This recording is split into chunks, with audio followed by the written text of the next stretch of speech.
여러분 안녕하세요. KB금융그룹의 하우스뷰와 5월의 투자 전략을 알아보는 시간입니다. 오늘도 자산관리의 방향에 대해 자세히 설명해 주실 최철호 차장님께서 나와 계십니다. 안녕하세요. 안녕하세요. KB국민은행 WM투자솔루션부 최철호 차장입니다. 촬영일인 오늘이 5월 11일인데요. 흔히들 5월은 계절의 여왕이라고 하잖아요. 요즘 날씨가 참 좋은데 어떻게 지내시나요? 네, 화창한 5월의 날씨를 즐기면서 잘 지내고 있습니다. 특히 3년 만에 마스크를 벗고 맞이하는 첫 5월이다 보니 더욱 특별하게 느껴지는 것 같습니다. 네, 코로나 이후 다시 찾아온 일상들이 무척이나 새롭게 느껴지는데요. 이 영상을 시청하시는 모든 분들도 5월을 가족과 함께 즐겁게 보내길 바라면서 지금부터 글로벌 증시의 현황을 살펴보겠습니다. 지난 4월의 흐름을 먼저 짚고 넘어가면 좋을 것 같은데요. 4월 글로벌 증시는 어떤 흐름을 보였을까요? 네, 4월 글로벌 증시는 은행권 불안이 지속되는 가운데 박스권 내에서 등락하는 모습을 보였습니다. 우선 은행권 불안의 진행 상황을 먼저 살펴보면 지난 3월 실리콘밸리 은행과 CS의 파산 이후 당국의 신속한 조치로 큰 폭의 변동성은 제한된 가운데 미국 내 지역 및 중소은행을 중심으로 불안감은 계속 이어지고 있는 상황인데요. 최근에도 퍼스트 리퍼블릭 은행이 JP 모건에 인수되는 등 은행권 불안에 대한 여지는 계속 나타나고 있습니다.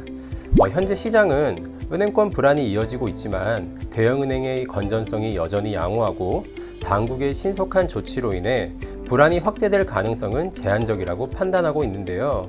다만 최근 은행권 불안이 대출에 대한 기준 강화로 가계나 기업의 자금 조달을 어렵게 만드는 신용 긴축으로 이어지고 있습니다. 또한 신용 긴축은 경기에 부정적인 영향을 줄 수 있다는 점에서 경기 침체 리스크가 더욱 확대되고 있는 상황입니다.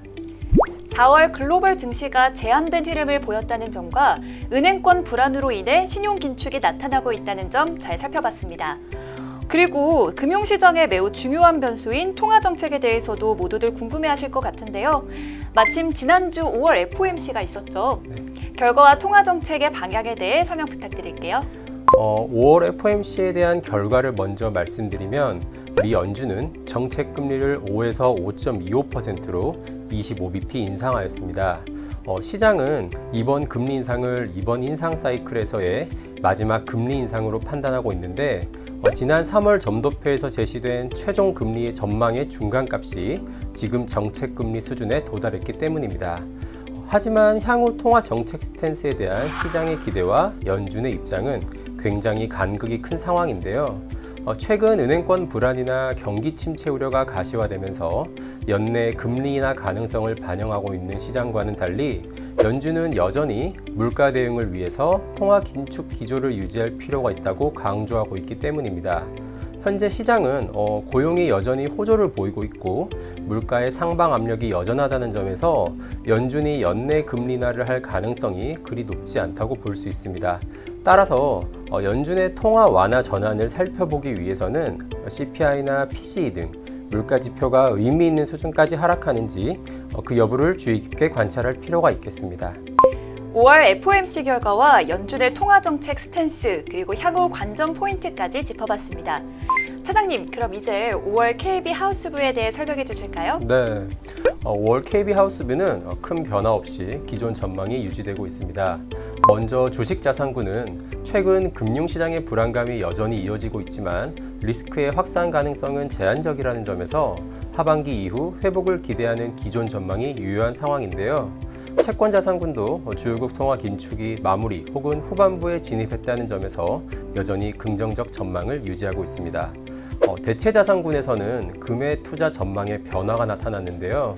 금의 장기 투자 매력도가 5점 척도를 기준으로 3점에서 4점으로 한 단계 상향되었습니다. 최근 실질금리의 하락, 그리고 달러와 약세, 안전자산 선호 강화 등 금 가격의 상승 요인이 우세해진 것이 금의 투자 전망이 상향 조정된 배경이라 할 수 있겠습니다.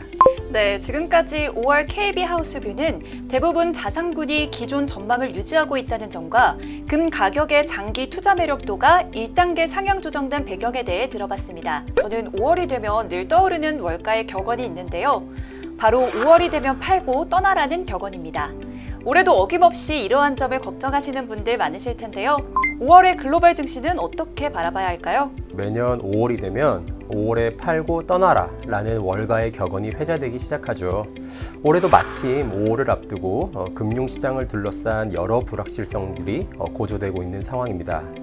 글로벌 경제는 주요국 중앙은행의 급격한 금리 인상과 긴축의 여파로 경기 침체가 가시화되고 있고, 또 미국의 부채 한도 협상에 대한 불확실성도 높아지면서 불안감이 확산되고 있는데요. 다만 5월 글로벌 증시는 이러한 불확실성들로 단기 조정 가능성이 존재하지만 주식시장의 낙폭은 다소 제한적일 것으로 판단하는데요. 은행권 불안이 제한적이고 주요국의 금리 인상이 마무리 국면에 진입하였기 때문입니다.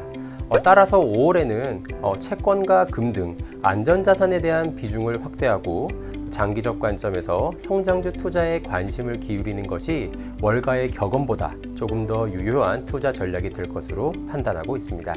5월 증시의 전망과 월가의 격언보다 유효한 투자 전략까지 확인해 볼 수 있었습니다.